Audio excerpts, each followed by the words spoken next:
అదేంది ఏడుస్తా ఉన్నావు అనుకుంటే కంట్రిచుకుంటున్నావు? నేను ఎందుకు ఏడుస్తాను? అవునులే, నువ్వు ఏడుస్తే నేను తట్టుకోలేను కదా. అది సరే, మన పెళ్లికి నీకు ఏం గిఫ్ట్ కావాలా? మా ఆయన అడిగి చెప్తా. మీ ఆయన? అవును, అతనే. స్మార్ట్ గా ఉంటాడు. గుర్తుకు రాలేదా?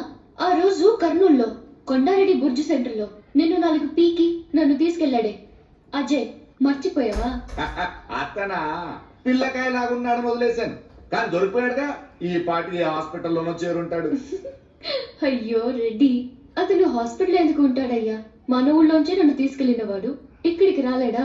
వస్తాడు, నన్ను తీసుకెళ్తాడు, నా మెళ్ళలో తాళి కడతాడు. నువ్వు కూడా నన్ను రక్షించలేదు గాని. అంత నమ్మకం ఉందా ఆడి మీద? ఇన్ని రోజులు అతనితోనే ఉన్నదాన్ని. అతని సత్తా ఏంటో నాకు తెలీదా?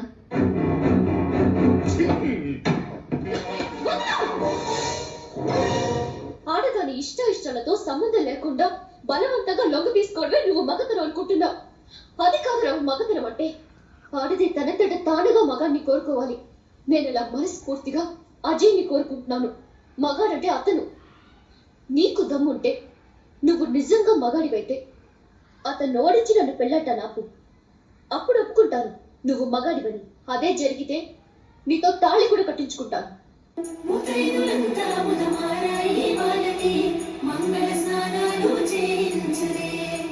అత్తారింటికి నిన్నెత్తుకుపోతానుగా, వచ్చానే హంస వైభోగంగా.